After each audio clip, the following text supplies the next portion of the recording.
This is WWE superstar Drew McIntyre, and you're listening to the WWE Podcast. The champ is the one that everybody wants, me. Nikki is going to WrestleMania. Claymore! Austin 316 says I just whipped your ass. This is my iron. You're going to acknowledge me. Hey everybody, welcome to the Monday Night Raw review. Tonight's a little bit different. We have a co-host here, and you've heard her before. You also are going to get an in-person perspective from this individual, and it's Grace. Grace is back to talk Monday Night Raw. She was in attendance in Charlotte for Monday Night Raw. Grace, welcome back to the show, and how are you? Thanks for having me, and I'm doing good. I'm glad to be back. I love doing the WWE podcast, especially the Raw reviews. I think the Raw reviews, Raw is my favorite show. I like SmackDown, but I think Raw is always kind of, has a special place in my heart, so I'm glad I can be on here and talk about it with you. And I'm really interested to hear some of your thoughts on this, because you guys got a show that I thought it progressed things nicely. We got a nice return at the very end with basically Nikki going back to her roots on some things. So I'll ask about that in a little bit. But first, I have to ask, coming away from the show, when you're going back to your car, you get back home, what is from an in-person perspective, what is the biggest takeaway from the show that you felt was the most impactful? If I had to pick one, I would have to think about it for a second. But honestly, whenever I go to a show, I honestly just love hearing the in-person crowd reactions to everything, because it's very interesting to see where the WWE universe is at, where all the fans, what they're thinking about everything, because the reactions when you're in the building sound a lot differently from when they're on TV, at least in my opinion. But most impactful thing, most memorable, if you want to memorable yeah. The first thing that comes to mind is honestly is probably when Dom compared himself to Eddie Guerrero. To be honest, yeah. I haven't heard the crowd. Oh my God, they take your bottle caps and stuff away from your water, and I was like, I understand why they do that now. I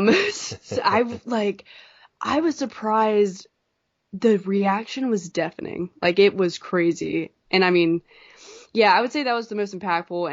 And it got a lot more heat, which is, I guess not saying much because he already had a lot, but comparing himself to Eddie Guerrero, that's a bold statement.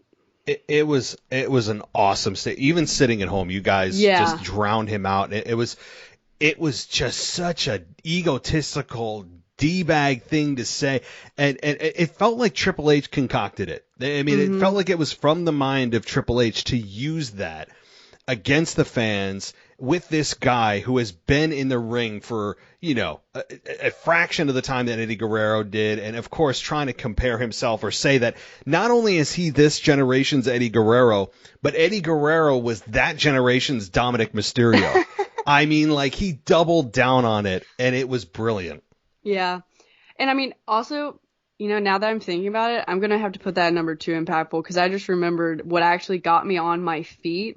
I was sitting down and it got me on my feet so quickly. Rhea Ripley body slamming Luke Gallows.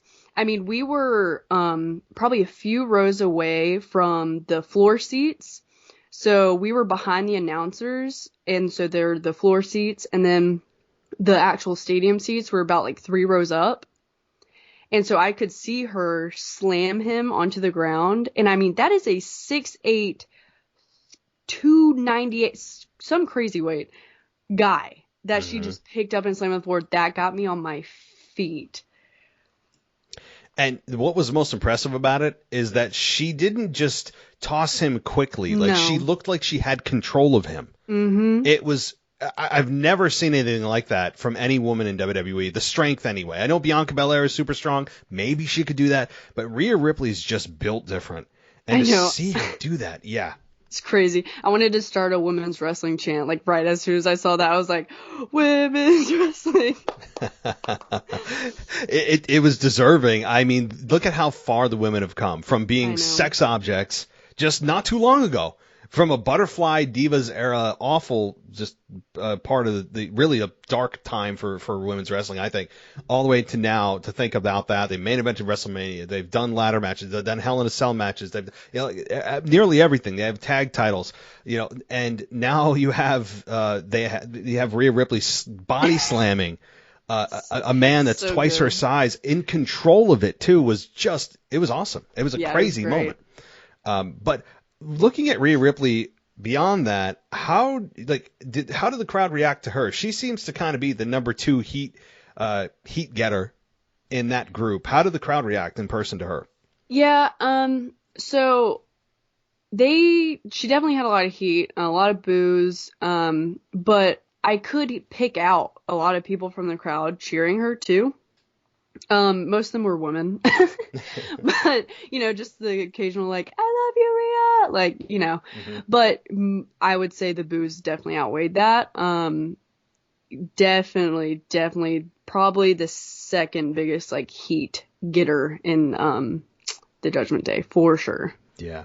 She is resurrected herself from being this kind of confused character that we didn't know if we were supposed to boo or cheer after 2 WrestleManias ago, to just being totally comfortable and established in this group that is just, it's such a fun group to watch, but also a group that isn't getting cheered for the most part. It's not like the Roman Reigns and Usos and the whole Bloodline group, where there's a lot of cheers for them in the crowd. It's always mixed. Here, it's all heat. It's all hate for the most part, and it's such a nice thing to see. And Triple H continues to give them victory after victory after victory, and eventually they're gonna run into something that's going to mow them down. But right now, it's AJ Styles and the OC. They aren't going to be the ones to beat them. I very much doubt it. But what was the reaction to AJ and Luke Gallows and Carl Anderson just in general in that segment when they went face-to-face with the Judgment Day? Well, I will say when AJ walked out, he's a North Carolina boy, so when he walked out, one of the biggest pops of the night, along with R-Truth, honestly. Yes. Because R-Truth is also from North Carolina. So these hometown boys, they definitely got a big pop. Luke Gallows and Carl Anderson, right? Yeah. They also got a pop. I would assume kind of just since they re-debuted and they were with AJ, so they kind of got a little rub from AJ with his pop.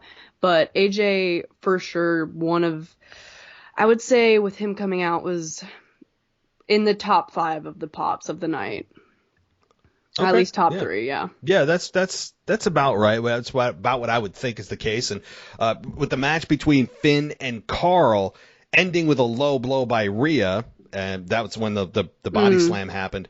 There seemed to be a lot of boos there for Rhea. So anybody that was cheering her and just in shock and awe for her body slamming Luke Gallows, I think was turned the other way when she hit that low blow on Carl Anderson to get Finn the victory. Mm-hmm. Okay, well, let's switch gears a little bit here. You talked about R-Truth. Man, I've always said that R-Truth, if he ever actually committed himself, or at least if WWE committed him to just having even a short title run, the fans would be so on board for this. I'm like a major title. I think they would. R-Truth is so just organically likable. He's so much fun to listen to and watch. And he took on The Miz, but yeah, you mentioned the pop for R-Truth. The crowd really at home it translated. In person, it must have been even more fun to listen to. We were cracking up. He's so funny too. It's just like, he knows how to get the crowd to laugh also. Yeah.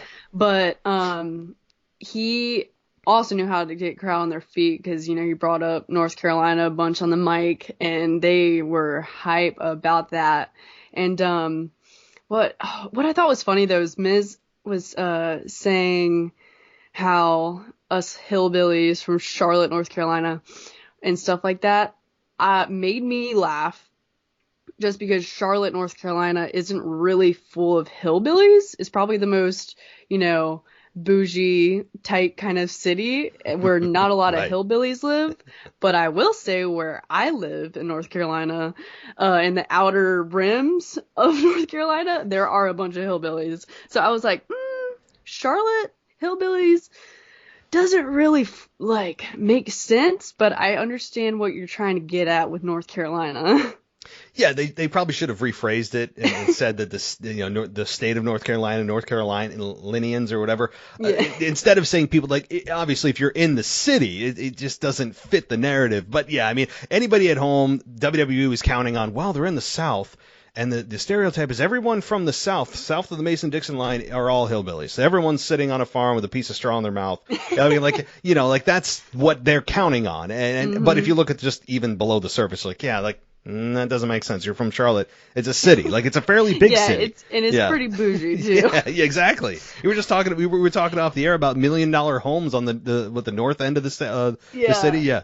So very much the opposite. But R-Truth here defeats The Miz with a roll-up. Miz was distracted by Johnny Gargano, who was dressed as Dexter Lumis. Dexter never made an actual appearance on the show, I don't believe. But how did the crowd react, and what did you think about R-Truth beating The Miz and this whole dynamic of Johnny Gargano trying to get The Miz to tell whatever secret he has to the audience, to the fans? So, I'm going to be honest here. It's going to sound really random, but it has a point. I love dipping dots, all right? And I decided that I didn't really know they were going to have a match. So after they were done with their segment, it went to commercial and we're like, okay, let's go get Dippin' Dots. And while I was in line for Dippin' Dots, and it was worth it, by the way, I heard the bell ring and I was like, okay, well, I'm not going to run back to my seat or anything. It's The Miz. He's great on the mic, but I've seen him wrestle a few times. I think I'm good. And then I came back in on the tail end. I saw on the screen Johnny Gargano dressed like Dexter Lumis. So I assumed he distracted The Miz looking like Dexter, and then R-Truth got the roll up. Is that right? Yeah, he distracted himself looking like he was dressed. Yeah, exactly. Okay. Yeah. But, okay. Yep. That's what I kind of put the dots together. So I was like, okay, well, pun intended. I guess. You put the Dippin' Dots together? Yeah. But I was like, okay, I wasn't super upset that I missed it or anything, because I strung it together pretty easily what happened.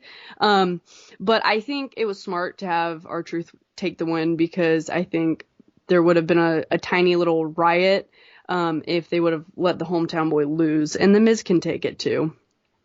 Oh, yeah. I mean, everyone knows what The Miz character is at this point. I mean, he's Teflon. I mean, he could go on a string of 100 losses in a row. It's not going to matter. And, you're right. R-Truth was beloved by you guys, and it was very, very much obvious. And everyone just has this affection for R-Truth, just inherently, and it's so fun to watch, which is, like I said, I wish they would have given him even like a 1-month title reign. I think it'd be fun as hell to see R-Truth as champion, and I think the crowd would explode if that ever happened. But, I mean, overall, I think this program is, at first it kind of was silly with Dexter Lumis appearing in random places. He's got that deadpan stare, which is funny. He's done some actually really hilarious things in staring up from the ring and in his own home and just funny places. But now it's gotten a little bit more serious with this secret that The Miz has that he's not revealing. And Johnny Gargano said next week that if he doesn't come clean, that he's going to do it for him.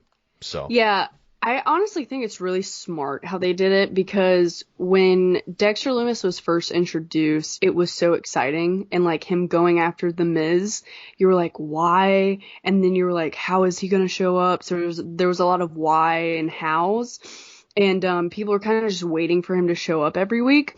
And the past couple of weeks, you've kind of gotten to the midpoint where you're like, okay, Dexter's gonna show up, and what will he do? But I know he's gonna show up. And so they kind of hit at least in my opinion, a little bit of a stale point.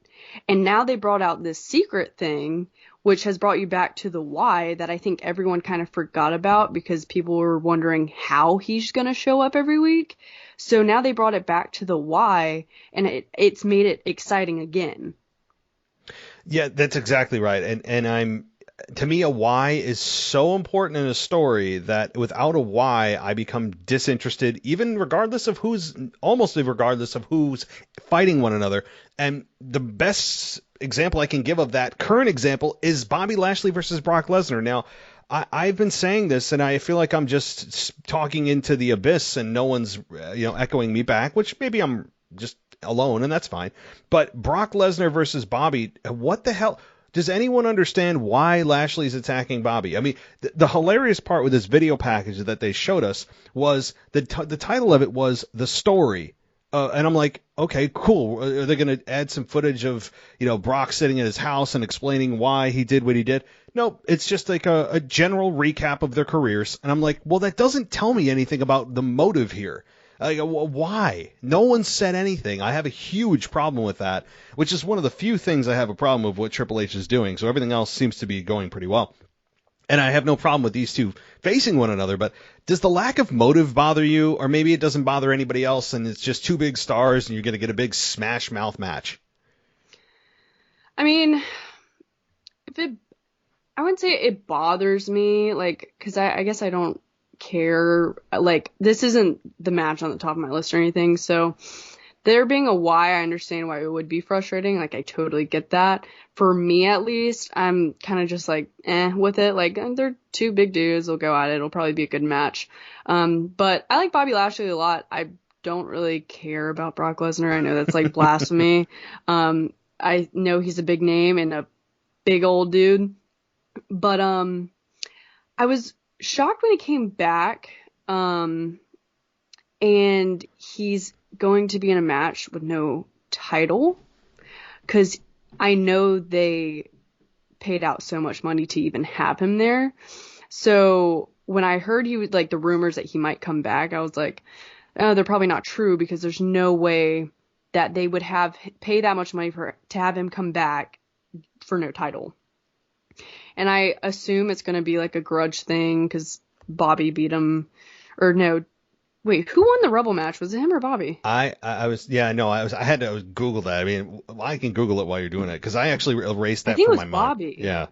I think it was Bobby. Yeah, it was Bobby, because he came into the Rumble. Yeah, Bobby won. And so I guess they're going to go with the grudge match kind of angle, like, you beat me, I guess. But, like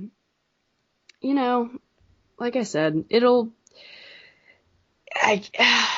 be a good match. Hopefully, Bobby doesn't destroy his shoulder again from those German suplexes that happened in their Rumble match.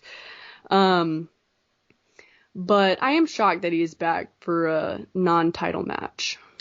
Well, that's how much the Saudi Arabian prince has. It's really, that's what it comes down to. It brought Shawn Michaels out of retirement, for God's sakes, in one of the most memorably bad matches, unfortunately. It brought Goldberg versus Undertaker, a match that we wish we didn't see. It's brought people back that have no business being back. John Cena versus Triple H, for the last time, happened there. I mean, it seems like the Prince is sitting there playing 2K22, and he's like, what matches could I just make happen with as many zeros on a check that it takes? And that's what it is. They've got a godly amount of money that they pay WWE, and I don't blame WWE for taking money. That's their existence. That's their purpose of their existence, is to make money. I get it. But at the same time, for fans, I think it leaves us empty with a lot of stories that happen. And this one, it's just kind of, for me, I want to be excited about it, but it feels like an empty, just heavy-hitting match. And I'm like, I don't know. I feel like I want more. But we can move on to other things that actually happened here on Raw. Let's talk about Omos. This wasn't on Hulu, and I understand why it wasn't. Obviously, you saw it. You were in person. He won a 4-on-1 handicap match, and he won with his choke bomb. Now, you could make it 20-on-1 at this point, and Omos would win. And I would imagine that it was local talent. Were they just local wrestlers that they brought in? I assume so. They didn't. I've been to a show where they like introduce them in the ring, and like they sometimes like let them talk on the mic, like when it's at commercial. They didn't do that with these guys. I have this pulled up though. Please listen to these guys' names: Sal, Tom, Adam, and Denny. No offense to anyone who's named any of those names. I'm not making fun of the names. I'm just saying how, like, they sound very, like, generic, like... Sal, Tom, Adam, and Denny are going against Omos, this Nigerian giant.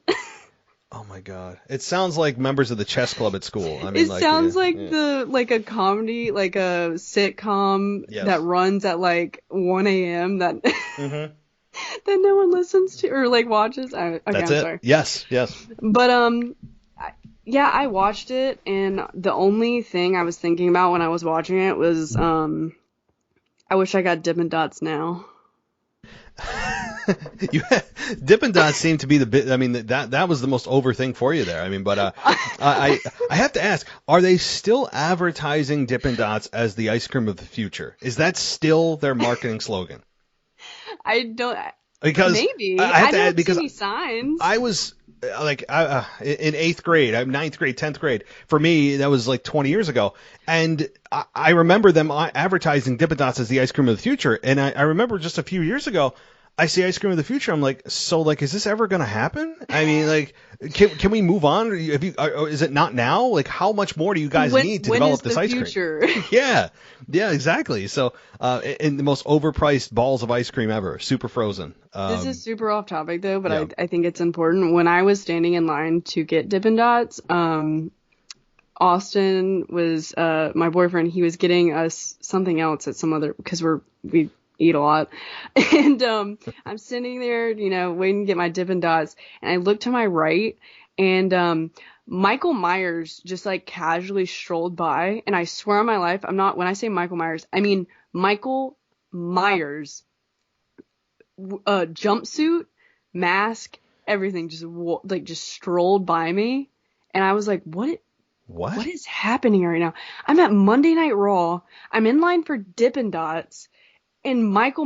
What is happening? I mean, it's like a week early for Halloween, but I guess based on the latest movie coming out, I don't know, but it's kind of a weird placement, like at a wrestling event.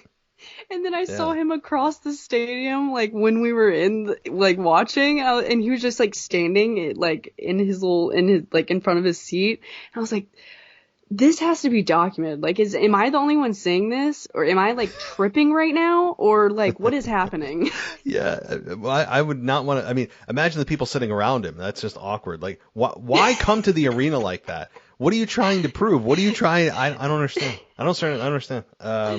Shout out to that dude. Whoever, if you were Michael Myers, I wanted to take a picture with you, but I was kind of shell shocked at what was happening that I couldn't say anything, but shout out to you. Was he a big man too, whoever it was? Like actually fit the bill? He wasn't over 6. He wasn't over like 6 foot or anything. He was, he was a taller, big enough that if you actually, went into a dark alley and saw that, you run the other way. Yeah. Yeah. Okay. Yeah. All right. So Omos won the 4-on-1 handicap match. I'm assuming with zero offense from those local wrestlers. I mean, I'm sure he just steamrolled through everyone, right? And probably. Yeah. I mean, I saw a few jump on his back, and then he like broke their ribs and stuff. So yeah, just the same old handicap matches with Omos. It's the same thing. I mean, and we're gonna get Omos and Braun Strowman, so that should be fun. I'm actually excited for that. Yeah, I know a lot of people aren't, because it's not gonna be the typical match that we see from everybody that seems to be the same style. I'm like, but that's good. Cares? It doesn't need to be a quote unquote 5-star classic with suicide dives from these guys. I mean, like I don't need moonsaults and super kicks with every damn match. Like Omos and Braun Strowman's just going to be a slow, methodical, and I like that. It breaks up the pacing of every other match that feels the same. So agreed. Yeah, I don't have a problem with it either. But all right, so let's move on. Elias, this also was not on Hulu, but I caught highlights. Elias took out Chad Gable with his finish called the twisting suplex, and then Otis attacked Elias after the match before Riddle ran in to make the save. So what do you think about this, and I guess your in-person perspective from it as well? So this was my first time like seeing Elias. Like I've seen like old stuff of him and everything, but this was like his first match back. People loved it. I mean, there wasn't like this huge pop or anything. People did really like it, and the match was good. I mean, I feel like almost any match with Chad Gable is like always going to be at least an A. Like, he is so good and he's so fun to watch too.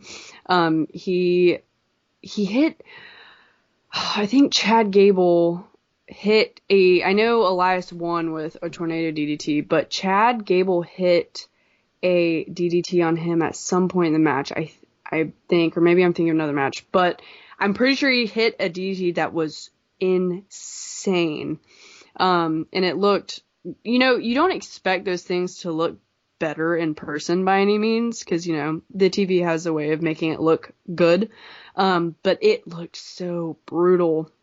And yeah, it was a good match. People liked it. And then when Riddle came out, after, that was one of the biggest pops of the night. I would say number 2 or 3. I mean, my eardrums almost burst. Wow. Yeah, I saw this and it sounded loud, but I'll take your word for it that it was probably louder than what I heard. Riddle is super over. I would argue that, he's been kind of sliding down a little bit, after the whole program was set. It felt like he was just kind of, he felt like a little bit lost. And now maybe he has a bit of a hold me over program until if Randy Orton comes back. I guess there's rumors he may not, who knows. But yeah, Riddle getting that pop there, I'm not surprised. So you guys were totally on board from start to finish with Riddle and him making the save here. It sounded like there was nobody booing Riddle, right? Yeah, I mean, I wasn't cheering or booing because Riddle's kind of gotten on my nerves the past month or so. But yeah, other people seem to very much enjoy it. Yeah, no, I'm with you, and I think Riddle just kind of needs to lay low a little bit. I'm with you. He kind of has, for me especially, gotten a little bit under my skin, and especially last week, interrupting Elias, and he didn't do great last week, and I'm ready for a break from Riddle. I'm with you. Like, I feel like I need him to just disappear for a month, and find himself, not just be there every week. For me, I need a break. Yeah. I'm just kind of like tired of the RKOs and the, trying to be like Randy and pull off the moves and stuff. Like, I get it. They are a tag team or were whatever, but I don't know, it's kind of getting old. It's like, okay, well, those aren't your moves though. Like, I understand it's an homage, but come on, like, let's get something new. You've been doing the same stuff. It just seems like a repeat, but I don't dislike Riddle by any means. I'm just kind of getting annoyed with him. I mean, this is probably a super unpopular opinion, but I would take Austin Theory over Matt Riddle. Ooh. I think he could run circles around him on the mic. And I think when it comes to in-ring skill, it's closer, but I think Austin Theory is a little bit above. And Matt Riddle's insane in the ring. That's not saying anything to him. I'm just saying that I think Austin Theory is a little bit above him in that category, at least. I can't say that's outlandish. I mean, I'm sure some people are saying, well, are you kidding me? And I'm people like, would hate that. But here's the thing. Riddle has gotten a chance. We kind of know right now what we have with Riddle. We've seen a pretty good sample size with Riddle. He's been with Randy Orton. That really skyrocketed his career. With our current Money in the Bank briefcase holder of Austin Theory, we really don't know what we have yet. And I kind of see what Vince saw with his skill on the mic is way ahead what it should be based on his age. I mean, he should not be as good as he is on the microphone. In the ring, he is, I don't know if I'd put him, it's hard to say against Riddle. That's debatable in ring performance wise, but I also like the facial hair that he's grown. I like that Theory has decided to man up a little bit and grow facial hair. Not to say that everyone needs to be clean shaved, but some people just look better with beards and it just instantly makes them look, I don't know, more masculine, however you want to phrase it. I just like what the facial hair is a nice little touch for Austin Theory, just continuing to change and evolve a little bit. Yeah, I mean, it's not outlandish to me. It really isn't, yeah. Let me be clear. I agree. Like, the mic thing I'm serious on. He could run circles around him any day on the mic. In ring, I think they're neck and neck, but I think Austin Theory is just a little bit above, and I think that has to do with Riddle does the same stuff, or he has been, just with the Randy stuff. It's like, okay, yeah, we get it. You teamed with Randy, and you miss him and everything, but like, let's see let's see some more stuff. And Austin Theory, I think, is just a tiny bit above because every time he gets in the ring, it's like, oh my God, where did you get that? Where did that come from? What? You know? And I also, to the point about Randy Orton's moves being hijacked by Riddle, it really also, I think, is starting to negatively affect him a little bit because you'll never do the RKO. As skilled as Riddle is, you're never going to hit it or make it look exactly like Randy Orton. So people who have seen it 1,000 times and love the way he delivers it, Randy Orton does, you're going to always think in your mind, well, that's not quite how Randy Orton does it. It's kind of like with Kevin Owens taking the stunner. As beloved as that stunner is, it's not quite the way Stone Cold delivers it. It's not going to be the original. And when you're not the original, you look like a knockoff. I don't know. I get what you're saying. It almost is. It is a little bit of a negative aspect to him, despite the fact that he's using it to bolster himself. I think he's reached a point. Just, dude, get your own stuff. You know, I'm with you. All right, I want to move on a little bit and talk about a segment that kind of carried through multiple segments with JBL. And I questioned last week if JBL's there as a one-off to try to get Baron Corbin back over, or if he's going to be a mainstay in some kind of managerial role. And I think we now have our answer. He's here this week. And he, for some reason, decides that Baron Corbin, out of all the people on the roster, is the right one to get behind, despite how he's kind of, as Johnny Gargano said, kind of boring Corbin right now. And he is. I like how Corbin was called out by Gargano backstage saying, I don't know who you are. Are you Happy Corbin? Are you Constable Corbin? Are you the Lone Wolf? Are you, like, what are you? And Baron Corbin didn't really have much to say, but JBL did, basically putting down Gargano. And JBL, throughout commentary, I know you didn't hear it, but he kept harping on the single A ball, making baseball references from single A, double A, triple A in the majors. Like, he kept referencing and putting down the independent scene for wrestling, which he's been known to do throughout his entire career, and he believes that truly. It's not a character thing. So, I don't know, he kept harping on single A. He's from single A. He's from single A. I was a bit over it, but, you know, I don't know if I like this pairing with Corbin and JBL yet. To me, the jury's still out. It's still kind of an awkward mix for me, but how did you and the crowd take this match between Corbin and Gargano, and really the whole JBL segment in general? So I enjoyed the whole segment like it going into the match.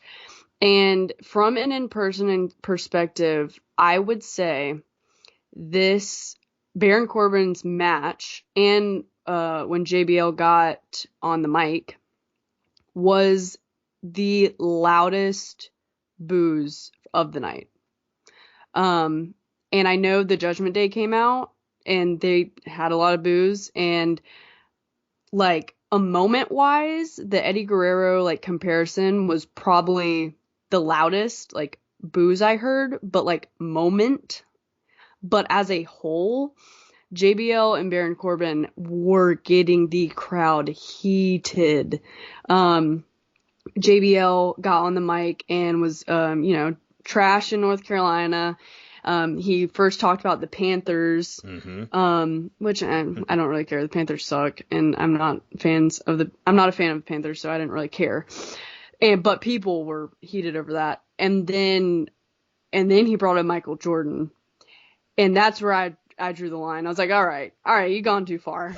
And people were mad. I mean, like, angry. Like, I'm not talking about, like, boo you. No, like, angry.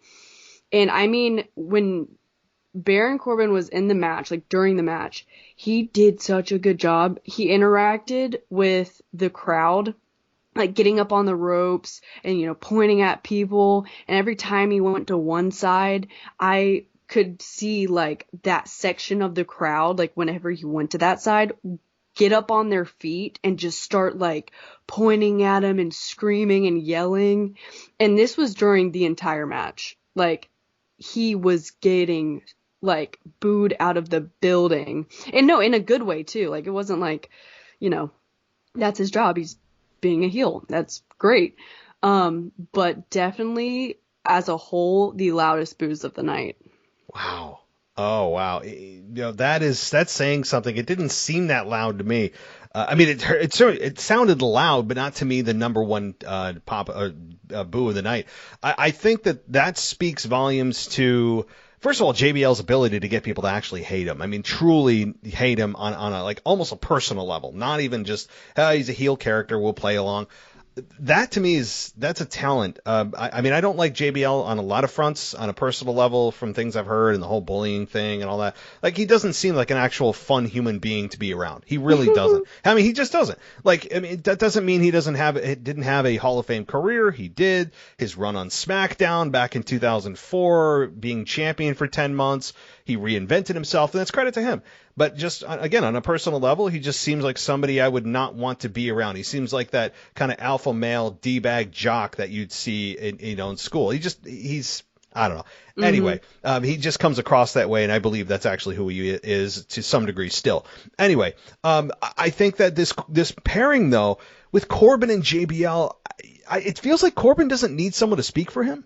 But because I don't think Corbin was that bad on the mic, but maybe that's not the purpose of it. Maybe the purpose of it is to just get some star power to Corbin, to kind of get the rub for Corbin, even though he's been here for a long time. Because Corbin, let's be honest, I think he's underrated, honestly. He's good in the ring. He's good on the mic. He's not outstanding in either, but he's good both there in both aspects.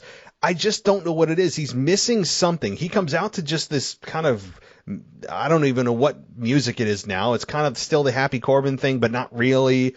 He doesn't say or do much. He just puts on a good match and leaves. And he won the match here because JBL interfered when the ref was distracted. He hit end of days, and Corbin wins.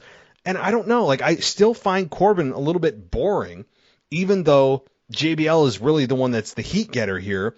Mm-hmm. I don't know. Like, how do you feel about this pairing just specifically? Are you on board for this? We're only 2 weeks in, but how do you feel about it? Do you think it's going to work long term?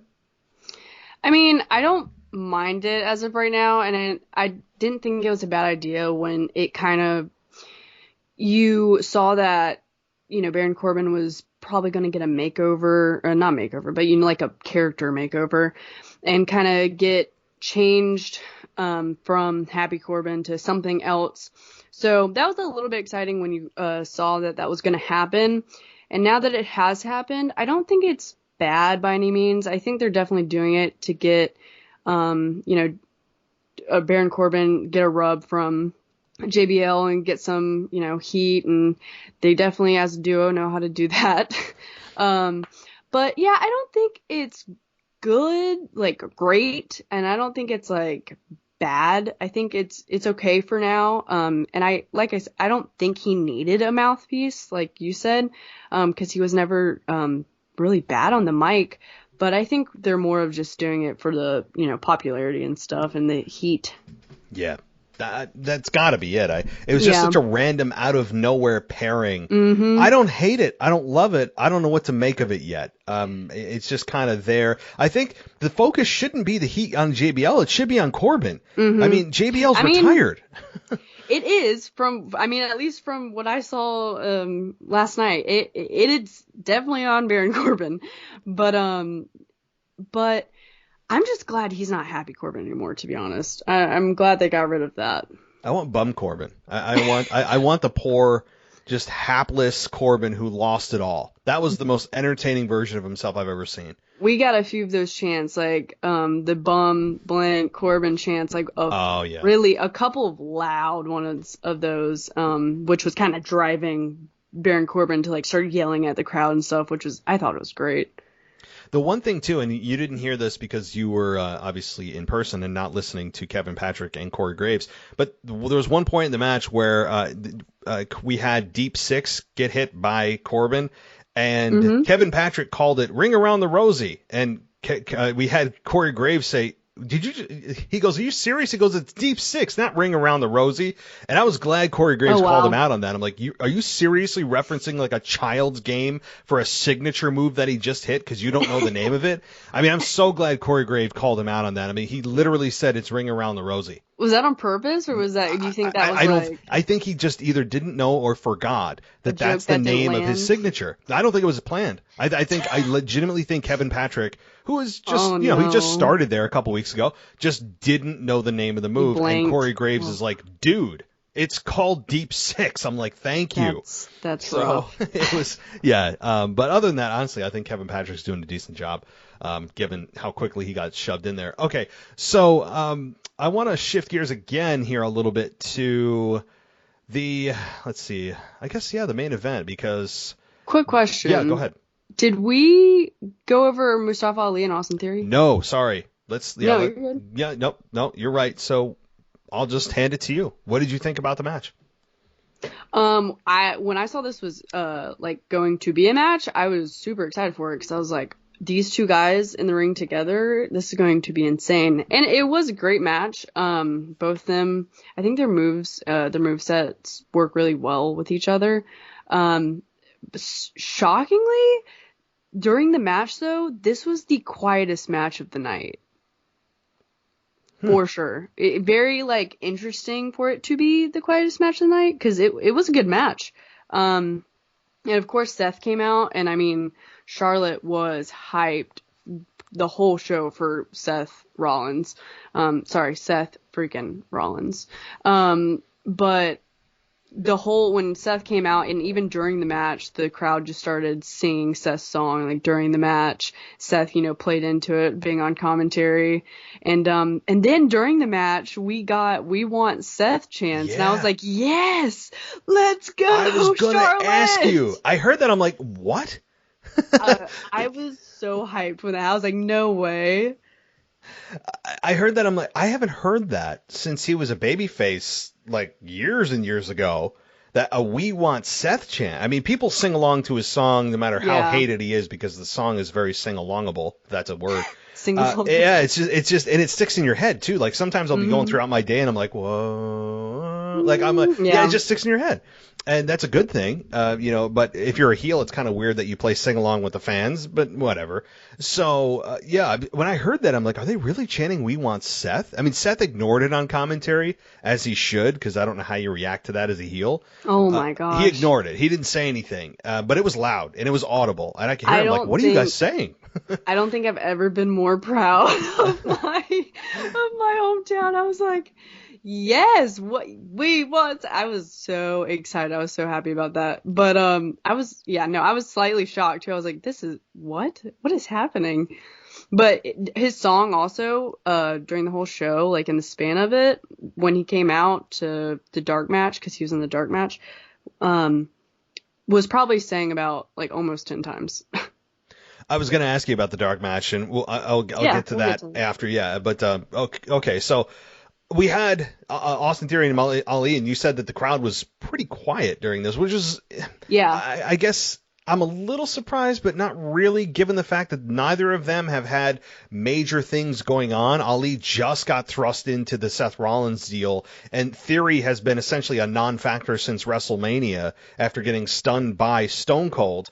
In Vince McMahon taking probably the worst stunner of all time, even worse than Linda McMahon in 2005. I mean, it was a god-awful stunner. But since that time, Austin Theory has been essentially a non-factor outside of teasing, cashing in, and he never does.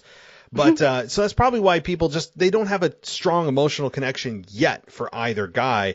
And they knew kind of probably what match it's going to be. It's going to be a very just high-flying affair, very athletic affair, and it was. And having Theory beat Ali was the right move, given that you want to put more heat between Ali and Seth, a match that inevitably is going to happen. And Ali showed some fight. He didn't just lay down. He ended up getting a little bit of revenge on Seth, too.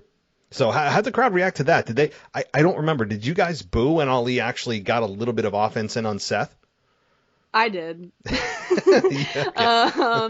No, I think the reaction, so when Mustafa Ali went to go attack Seth, so there was a couple. So when Austin Theory went to go take the selfie in the corner, and then you saw on the phone, Mustafa Ali got up and went and kicked him, that got people were, happy for Ali because he's the babyface. So I think it was kind of just the standard reaction. But then when Mustafa Ali attacked Seth, there wasn't a cheer. him running up to Seth was like when he came back. I'm talking about, so like when Seth was like walking away and then Mustafa like came out of the crowd to like go attack him back. That got more of like it wasn't a cheer, it was more of like a shocked, like a gasp kind of reaction. And then when he was like beating up on Seth, it was there was like, you know, some cheers here and there because he's the babyface, but it didn't really get like a, you know, like a huge reaction. Okay, so that's what I was wondering, is if you guys like completely just turned Seth babyface last night. And no, you just okay. Yeah, no, I mean, when Seth, like, went into the crowd, like, brought Mustafa Ali into the crowd before Ali came back, like, and attacked him for that, when he brought him into the crowd, people were cheering for Seth. Okay. That's okay. That makes sense. All right. So, yeah, but you guys were so pro Seth. I mean, I don't hate it. I don't hate it at all. I mean, I'm a big Seth fan, and what he's got going on is probably the best work of his career with the character he's finally found himself. And, obviously the music is, probably unintentionally, you know, I don't think when they came up with this, whoever came up with this, Jim Johnson or whoever's in WWE came up with this, they were like, oh man, the crowd's going to sing along to this. Because you don't want that to happen as a heel. I mean, that doesn't make sense. So to me, this is it was an accident. They just kind of stepped into this. They fell over it, and now it's become its own monster. So is Jim Johnson still writing music for WWE? I thought he still was. I think. Well, I know Def Rebel made this song for Seth. I didn't know. I didn't even know Jim Johnson was still writing songs. That's great. I thought he was. He's not exactly a spring chicken anymore, but I thought he was still there. Yeah. Yeah, I really did. Yeah. No, well, Def Rebel did great stuff with this song. It's on my gym playlist, you know. Oh, is he really? No, actually, yeah. Oh. I believe you.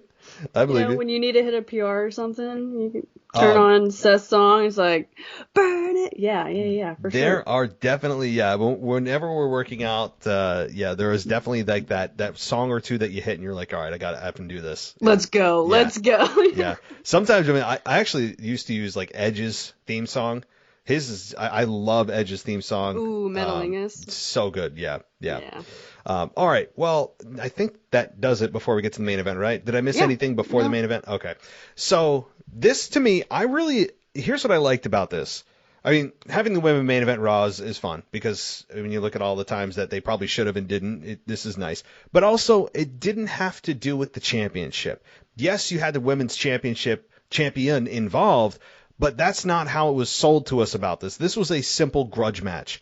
And that's what I loved. Because everything for the women, like 90% I should say, that's been going on even since the women's revolution has focused only around the championships. And it's like, what about grudge matches? Can't they just fight one another because, you know, they have a personal problem? And it always has to be around the championship. This was not. And I loved that. I love that they pushed this as a grudge match, and that was really cool. Of course, you know that these two are going to put on a good match, if not great. To me, this wasn't their best, but it was good. It was good. And to me, well, not to me, but to all of us, I think the biggest thing coming out of this is, without saying, Nikki Cross, who comes out, and she's her crazy self again, looks a little bit different with her hair frizzed up and no more silly Nikki ASH garbage. This is straight back to what she used to be, but better to me, of just pure insanity. I mean, that's what she is. She has that great, crazy, natural smile to her. I loved what they did here, having her attack both of them, and Bayley ends up getting the victory here, but that's really kind of beside the point. What did you think of Nikki attacking both of them and really the match itself? Anything else? All right, so I'm going to go into a long, not rant, but like a story about this match. So when I bought these Raw tickets, I was so excited to, one, see Becky Lynch. And, you know, her not being there was a little bit of a bummer, but it's all right. And I was thinking about this match before we went. And me and Austin were talking about it. We're like, yeah, it's going to be a good match. You know, Bianca versus Bayley. What if Becky came out to help Bianca get the win because Bayley has Dakota and Io, and they're probably going to try to do something, and Becky returns. And I immediately was like, no, I'm not even putting that in my head because I want to enjoy the match. And if that doesn't happen, I will be so disappointed. So I'm not even going to think about that for a second. No, it's not going to happen. I just kept telling myself, nope, don't even think about it. And so the match came, and, you know, everyone loves Bianca. I don't think her pop has gotten any, you know, bigger or smaller at all. I think it's kind of remained the same. I think there was a little bit of a stale point with her a while back before WrestleMania, but with Bayley coming back and her teaming with Becky Lynch and Becky Lynch turning face kind of created a whole new, not perspective, but like a whole new love for her from the people. I think it like extended her babyface run just with WrestleMania. So Bianca, you know, her pop was still the same, and, you know, Bayley got her boos, but there were a few Bayley fans in there. And the match happened. It's a great match. With the same thing with Chad Gable and Bianca. Like, with Bianca, I really don't think you can really get a bad match. Like, she is so freaking athletic that it's kind of inevitable that it's going to be a good match. And like you said, it wasn't their best, but it was good. And, you know, people were doing the EST chants almost the whole match. I heard a few people trying to start Bayley chants, but, you know, they weren't loud enough and people didn't really catch on. So, but at the end, my heart dropped because I saw another person and I didn't really get a full grip of who it was. And I immediately went to Becky Lynch and I almost passed out. And I knew I wasn't the only one because people around me were like, is that Becky? Is that Becky? So that like put a fire underneath me where I was like, holy, it's Becky. Oh my God. And then I saw Nikki and then I was like, oh, okay. Well, I guess putting that out of my head for the whole match didn't really help because now I'm still disappointed.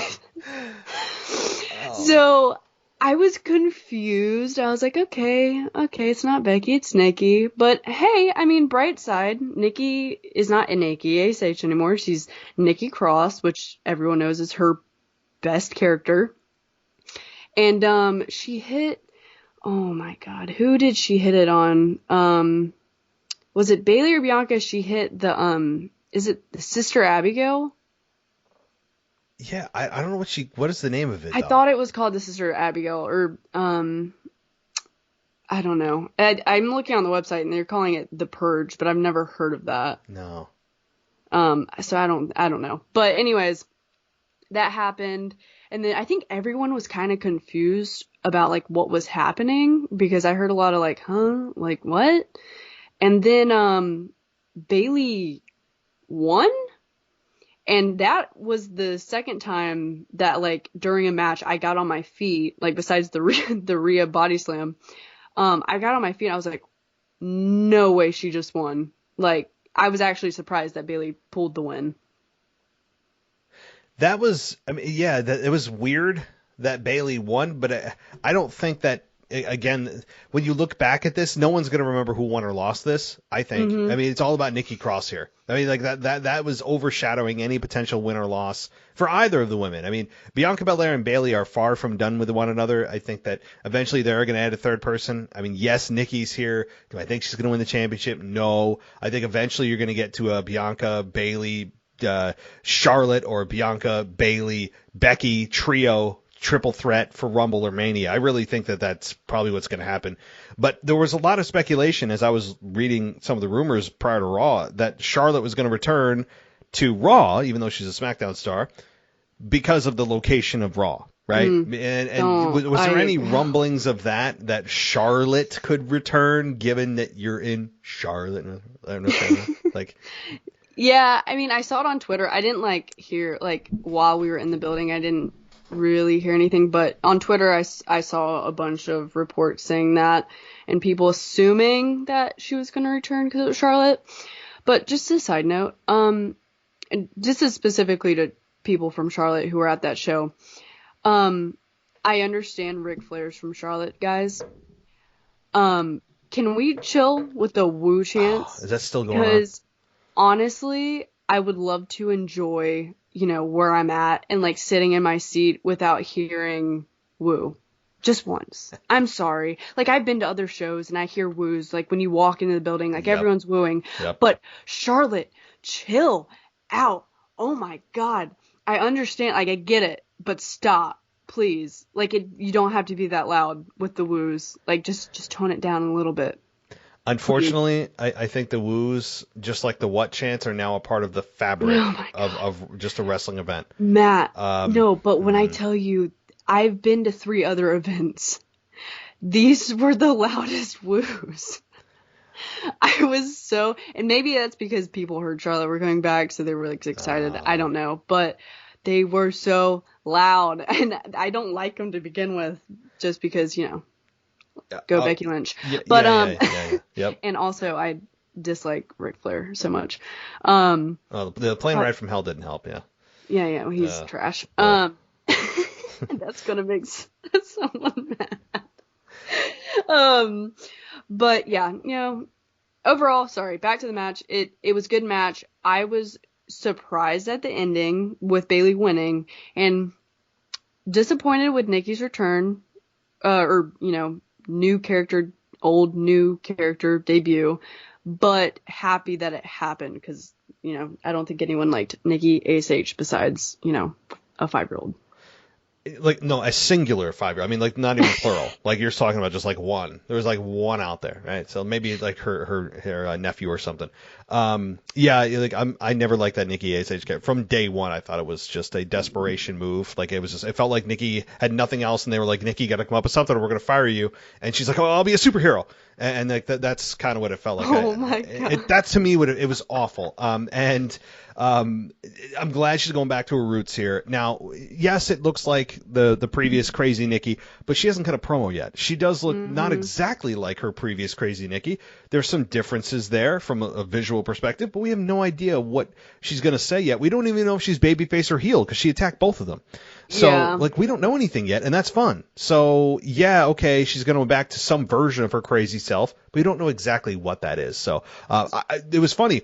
When I was watching at home, the announcers, when they were ringside calling the match, they had somebody attack. Was it Bayley or Bianca first? Somebody did a splash onto the entire damage control group, and you couldn't tell. The cameras weren't in a good position to see who exactly was doing this. Like, I didn't know it was Nikki until the very last 10 seconds of Raw. I mean, it because of the way the camera was, and the announcers obviously have to play dumb because they can't say, oh, it's Nikki, yet the fans don't know that yet. So the way that the cameras were and her hair and her face, I didn't know it was Nikki until the very last few seconds. Yeah, it was. If it was confusing on TV, it was more confusing in person because unless you're ringside, you honestly are a little bit behind on what's happening. But honestly, with Nikki Cross, I would love for them to bring up, I know you don't watch a lot of NXT, but there is a girl named Alba Fire that is Scottish, and she is awesome. And if they could bring her up to the main roster and have her team up with Nikki ASH, oh my God, I just said Nikki. No, get it out of here. Nikki Cross. You're banned. Yeah. They're both Scottish, and I think they could make a killer tag team because Alba Fire is. Have you ever heard of Kaylee Ray? I've heard, but I don't know. I've heard the name. She's been on NXT for forever, with Rhea, Bianca, Io, Dakota. Oh, yeah. Dakota. Okay. She's been on there for a long time, and so she changed characters to Alba Fire. So if they brought her up, I think would make a great tag team if they were still trying to help the tag team division. Well, Triple H has been very not shy about putting teams together and putting factions together. I have not seen in my entire wrestling watching life of 25 years seen this many factions in my life exist at once. Yeah. And I don't know if I hate it or love it yet because I've never seen it before. But I mean, there's more heel groups than babyface groups, as there should be. But I don't know. Like, I mean, so your fantasy need may or may not happen because Triple H loves it. I mean, there's a good possibility because that seems to be one of the big things on his agenda was to put a bunch of people together all over the place. And so, yeah, I think it'd be good for the women's tag team division, honestly, because the women's tag team division doesn't seem to be in much of a better place than when Triple H, before he brought it back. It's just, I don't know. They need to stop pairing people together who are single competitors already on the women's roster. And I think they hit the jackpot with like bringing up NXT women. And if they want to up the tag team division, the women's tag team division, they should bring up NXT people to pair with like a single competitor. I think that'll help them significantly more than pairing two already existing single competitors that are already on the roster. I think that's, definitely a better idea than just throwing a bunch of individuals who have no chemistry together and calling them a quote-unquote team. I mean, we saw that before WrestleMania. WWE manufactured a women's tag team division, and I and others were like, this tag team division is going to be down to like 2 by the end of April. And sure enough, one by one, those quote unquote teams started just dismantling or just disbanding, or no reasons why they're not together anymore, because they wanted to create the illusion there's a women's tag team division, when in reality there was many months that went by that the tag team champions for the women went unopposed. There was nobody else in the division. Yeah. I mean, I don't think Triple H will make it get to that point, because I think he's a little bit more aware of and cares a little bit more about the women's division, tag team anyway, than Vince did. But time will tell. So you mentioned dark match. So you said Seth Rollins is involved.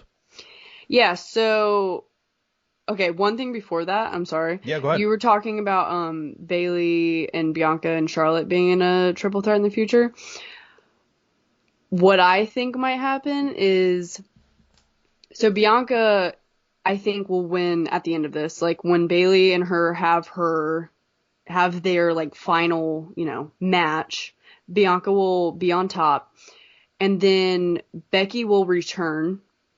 Becky's going to go into a thing with Bayley because they attacked her, and we haven't really seen, like even in the past, we haven't really seen a lot of Bayley and Becky. Like I know Bayley turned on Becky and she kind of turned heel by like hitting her in the back with a chair with Sasha and stuff, but we haven't really seen a lot of like Bayley versus Becky, because when Bayley got into her heel character, Becky was out having a baby. But I think Becky will start a feud with Bayley, and then Bianca's going to move on to Charlotte at some point. I don't know how that's going to work, but Bianca's end goal before she turns heel at some point, her end goal will be defeating all of the 4 horsewomen. And I think once that happens, that's a crazy accomplishment. And they could go off of that. And that is something that, I mean, as a heel, she could run off of for forever. I mean, that, like, I beat the 4 horsewomen, like, what are you going to do against me? Like, I'm the baddest, I'm the best, whatever she says. As a heel, that's going to be so much fuel to the fire for her. So I think her and Charlotte, she'll be the last horsewoman to defeat. And then she'll basically, she'll have the keys to anything, because that's a big, big feat. And I would love to see Charlotte and Bianca. I mean, you want to talk about 2 athletic women in a match? You're talking about probably the 2 most athletic women on the roster from both brands. Yeah, that to me, it's the money match. It's the probable WrestleMania match. Yeah. I mean, honestly, because we could have the triple threat, like I said, you could, but the thing is, Becky and Ronda Rousey are probably on a collision course for WrestleMania. That has the one-on-one has to happen. And if you're going to do a one-on-one with the Raw side of things, Bianca versus Charlotte Flair, of course, that does leave a few women out of the equation of possibility, like Alexa Bliss. Where does she fit in? It's unlikely that she's going to be in the main event. But yeah, I love Charlotte and Bianca. And honestly, when you look at it, they probably could have as good of a match as her and Sasha Banks did. at WrestleMania just a couple of years ago. I think there's a strong possibility. To me, Sasha and Bianca, when they had their WrestleMania match a couple of years ago at WrestleMania 37, I thought that was the match of the potential match of the pay-per-view. I mean, it was so good. Yeah, it was so good. It was amazing. I think it really outdid even the triple threat between Edge and Roman and Daniel Bryan at the time. In a lot of ways. So it was so much fun. And I think Charlotte and Bianca have that ability. They have similar strength. They have a similar style. I think it's ready for the taking for WrestleMania, but I don't know if right off the bat they're going to do it. I think what's going to happen is that at some point in the next 2-3 months, they're going to do a major trade. WWE is going to announce that there's a major trade announcement in the women's division, and Becky's going to SmackDown and Charlotte's going to Raw. That's what they're going to do. Because kind of like the belt when they had to trade belts. Remember when that? Yeah, exactly. Happened? Yeah. Oh God, that whole debacle. Yeah, I think so. Yeah. Oh my gosh. But that's my take. That's what I think will happen. It'll be a major trade. Yeah, I agree. But cool. Well, so yeah, the dark match. Yeah. So you had two matches that no one really saw. It was the main event and the dark match. So the main event was at the beginning of the show. Main event was Dana Brooke versus Kiana James. But that will be on main event. If y'all have Peacock, y'all can see that.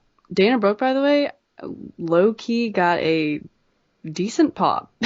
And I think it was more of a troll, like a kind of like a 24/7 champion, like kind of troll pop. But okay. I mean, people were kind of on their feet. I'm not gonna lie. And Kiana James is a NXT girl. But yeah, so for the dark match, it was Riddle versus Seth. And Seth came out. Everyone, sang a song throughout the whole entire match. I'm trying to think. So Riddle, it was back and forth. Riddle got the upper hand, then Seth got the upper hand. And then Seth, it ended up being a DQ. Seth went for a low blow, I believe, and they rang the bell, and Riddle won. And then, Seth, danced around the ring, and then Riddle gets up and then ends the show basically by RKOing Seth. Okay. So I get it. They wanted to leave the crowd happy. I don't know why they had Riddle win, and I know it was by a low blow, so he technically, he was on the mat when he won, Seth was standing when he won, and Riddle was on the mat, but I was like, okay, I guess, okay, so you have Riddle, see, that's what I don't get. They had Riddle win, technically, by DQ, but Seth's the champion. So I was like, I guess it doesn't matter because it's a dark match, or the events that happen in it don't affect anything. But I do understand they had him hit the RKO on Seth, and the crowd was happy because I can't remember when they didn't meet. Okay, yeah, I thought they met earlier in the match or earlier in the night, but they didn't. Riddle during the match tried to hit RKO, and Seth pushed him off and everything, and people wanted to see it, and then Riddle finally landed it after the bell rang, and people left happy. So yeah, I mean, that's kind of the nature of dark matches, as you said, yeah. right? They're unconsequential, they're exhibition, and it's only for the local crowd. It's just for the people in attendance, so they can do whatever they want. But 99.999% of the time, baby faces are going to come out on top, or at least hit their finish on the heel to make the crowd happy. And yeah, so that sounds about right. That's a decent dark match, I gotta say. Yeah, no, it was a good dark match. I mean, I was like, oh, Riddle and Seth, this will be good. But I thought it was really funny when Seth came out, Bayley, and then Bayley, Dakota, and Io were walking back, and when they passed each other, Seth, they were all happy to see each other, and Seth was banging his or clanging his belt with the tag team belts and stuff, and I was like, Seth, I know you ain't cheering and celebrating with the women that put your wife out of commission. What are you doing? Yeah, that's when you think you cheeseball. I was like, what? Okay. I was like, all right. Mm-hmm. Yeah, that's pretty fun. Obviously, yeah, that kind of stuff. That kind of stuff can happen though. There's no cameras. Like they can do whatever the hell they want. Yeah, but that is kind of funny. Yeah. No, I think it did get not on camera, but I saw it on Twitter, like a clip of it on Twitter by WWE. What? Yeah, if you go to WWE's Twitter, they have a video of like, oh, Seth cheering with the champs or whatever, and I was like, what? Did the they champs not? Yeah. that like almost killed his wife, like aggravated assault. Right. Yeah, really. That's a bit concerning that they don't see the irony there. Yeah, that's not a good sign. But let me ask, what about Nikki ASA? Oh God, I just did it. Nikki Cross. I'm banning myself from my own show. I'm blaming it on you. You started this. Nikki Cross. When Raw went off the air, she was just kind of standing there and making her crazy face, which is fine, and it was a nice visual. What happened after that? Did she just kind of like walk up the ramp? What did she do? Yeah, no, she kind of just like I know on TV like she like looked into the camera with like crazy eyes, and then I can't remember if the lights kind of went dim. I don't think they did. I think she just kind of just looked into the camera. Like looked at Bianca on the ground and stuff, and then she kind of just walked out. There wasn't anything like special or anything.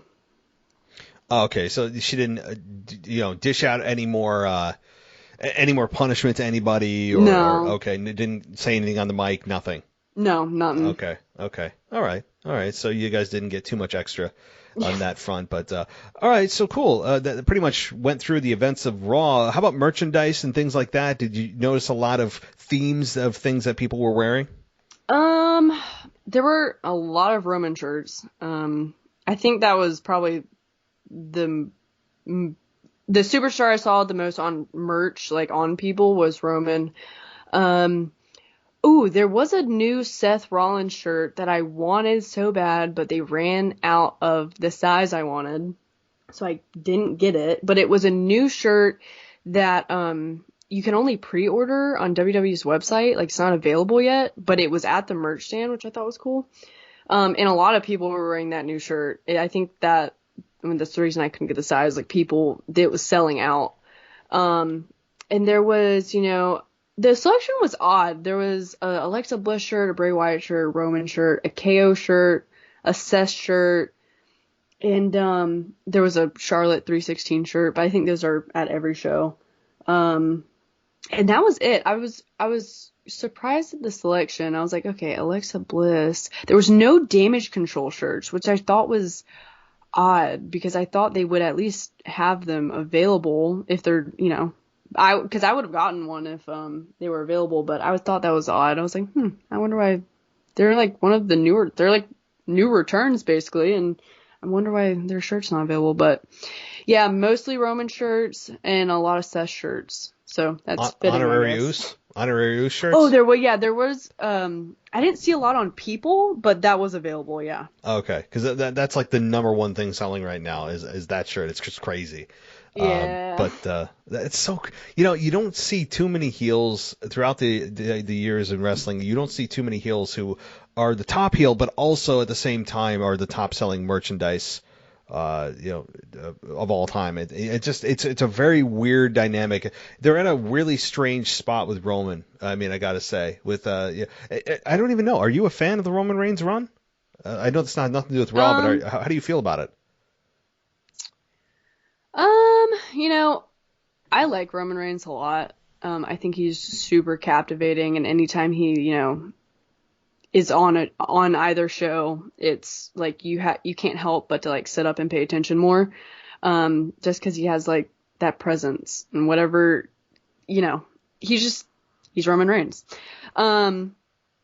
So his run is fine, I guess, but only half fine. And that's with the Universal. I still want the WWE Championship off of him.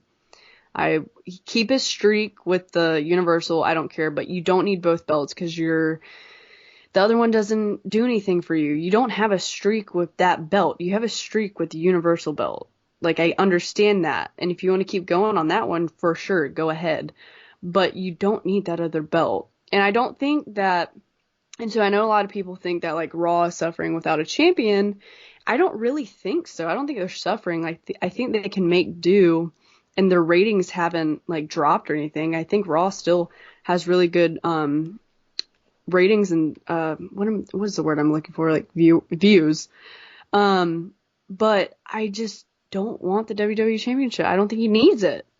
But I don't have a problem with this if he went on a long run with Universal, because that's what he has the run on. He doesn't have it on the WWE Championship.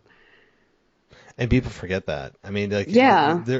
How many hundred, like 500 days of it has nothing to do with the WWE Championship and the streak. Yeah, exactly. So, but I mean, I'm on that horse. I've been on that horse for so long. I don't even know what to believe anymore. I just don't. I will say, though, I did notice this about Roman, and let me know if you agree. He's become a lot more, like, chill in the ring, and like when he's on the mic, and I guess it's been happening for the past, like, few weeks, but I've noticed, like, a change in demeanor for Roman, and I really like it, because he's a little more fun, and he's more chill, and I don't know if that's because, like, it's because Sammy's in the, like, bloodline now, but I don't know. I like how he's not as serious, and he's not so, like, mean face all the time and just, like, standing there like a statue and, like, acknowledge me. He's, like, kind of, more chill and joking around and stuff. Yeah, he's essentially the version of Brock Lesnar that he brought back without the cowboy hat. I mean, like, he is more laid back, and I actually think that's contributed to some of the positive reaction that he's gotten. And, of course, Sami Zayn, who has been such a nice addition to the whole story. I mean, Sami Zayn, to me, is the GOAT. Well, not the GOAT, the MVP of the last few months of saving that from just being a very just repetitive story of the bloodline coming out and gloating and Paul Heyman speaking, and then they leave. But, yeah, no, I'm with you. Like, Roman Reigns has become more likable. It's just the fact that we're all ready. I think even many of them in the company are ready. And all of us as fans, I'd say the majority, are just ready for somebody else to have an opportunity. I mean, it's been 2 years. At least drop one. I know it was unified at WrestleMania. I don't care how it ununifies. Bring one of the belts to Raw. And let somebody, it's affecting guys' careers. Like, it's not just part of story anymore. Like, you are affecting guys' careers and their ability to main event WrestleMania with a championship on the line, because only one can have that now, and that's Roman versus, whoever. I mean, so, anyway, one last thing I'll ask you. What about, your thoughts on The Rock? Are you of the belief that The Rock versus Roman will happen this year at WrestleMania? This year? Yeah, in Hollywood. Very apropos. I don't know. I would say yes, but, like, where does that leave Bray Wyatt? That's the other key. I think Bray Wyatt, yeah, go ahead. Yeah, like, I mean, I would have, if Bray Wyatt wasn't back right now, I'd be like, oh, yeah, 100%, yeah, probably, like, well, man, not 100%, like, 90%, yeah, for sure, The Rock and Roman, but now Bray Wyatt's back. Maybe it's them. I don't know. Maybe it's them at WrestleMania. I think that, personally, I mean, I don't think you're wrong. I just think that if WWE had their choice, it would obviously be Rock Roman over Bray Roman. But Bray Roman is a nice number two. Given the story, there's a ton of history there that people forget. I mean, this is stuff going back like 7 years of things that they could pull from. I really believe that there's a lot of content there, and that, especially given that Bray lost his championship to Roman 2 years ago at SummerSlam during the pandemic. So I think there's stuff to draw on from there. Anyway, I just wanted your take. I know that it's a very kind of just over-discussed topic, but I haven't heard your thoughts. And, I don't know. I like Rock Roman, just not for the belt. So. Yeah, I mean, also, another good point with The Rock, though, like, being at WrestleMania, he's done with his movie now, so he doesn't, I don't have his schedule or anything, but you would think now that he's done with the movie, he's a little more free now. You would imagine, but here's the thing. The guy just purchased the XFL. What? He purchased the XFL from Vince year and a half ago. I mean, it was a while ago, after the XFL's relaunch got derailed, mainly because of COVID. So The Rock is working on XFL. And he's got, how many movie offers he's probably got. He's the number one guy in Hollywood. Just because he ended a movie now doesn't mean that he's got, 14 scripts sitting on his desk that he's got to sift through and figure out his filming schedule and when he can do this or that. The guy's plate is always full. I was thinking the same thing. I'm like, oh, he's free now. He's free for the next 6 months, right, Rock? Yeah, I mean, yeah. Like, there's just that sounds good, but in his world, he's always got a zillion things going on. So, I just think that if I was Triple H, I would reach out and say, hey, like, WrestleMania is coming in 5 months, 6 months. We got to know now, and you got to figure out your filming schedule if we're going to make this happen. To me, this is the year that if it doesn't happen now, it's never happening. That's how I feel about it. So, I will say with The Rock, I knew, like I said, I know you don't watch NXT much, but I need to watch NXT tonight actually after we wrap up. But I saw that The Rock's daughter debuted on NXT tonight. Ooh.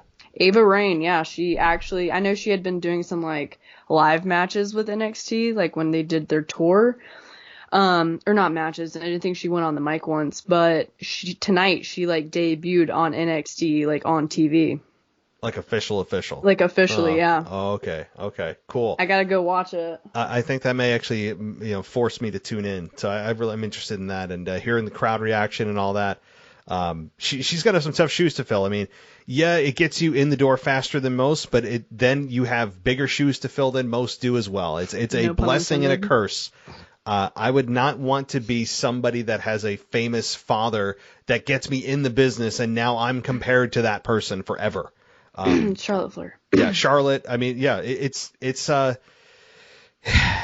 tough. I mean, people say she's entitled and she's, she got everything handed. I don't think she got everything handed. She may have been way ahead of everyone to get an opportunity, but she certainly didn't have her dad carry the football down the field. He gave her the football, but she did all the work, the matches, the promos. Charlotte, yeah. Okay. Yeah, Charlotte, yeah. So, I didn't mean that by any shade. I fan-wise, I'm obviously not like a huge fan of Charlotte by any means because, I feel like that would be blasphemy towards Becky Lynch. But I am not going to sit here and be like, oh, I hate Charlotte Flair. She's terrible. No, Charlotte Flair is one of the best women's wrestlers and one of the most athletic women wrestlers, and she has absolutely killed it from the start of her career. Let's be clear here. And no, I don't think she got handed anything. I think it helped her. I think it, in some ways, also didn't help her because, Charlotte, she's always going to have the name and stuff, and she has the entrance music and stuff like that. But no, I would like to believe that even if Ric Flair was not her dad, she would still get into WWE because she is so skilled. Oh yeah, I mean, she is one of the pillars, one of the major foundational pieces of the women's revolution. Even though she hasn't been here for the last few months since the I Quit match with Ronda, I mean, she was a major part of the women's evolution and revolution, no doubt about it. I mean, she legitimized wrestling, women's wrestling. I want to say single-handedly, but yeah. I mean, Matt, we agree on a lot of stuff, but I will say, I think our pillars are a little different, and I don't think you would like my pillars of women's. I think you would actually hate them. Well, I mean, yeah. That's another podcast, my friend. Yeah.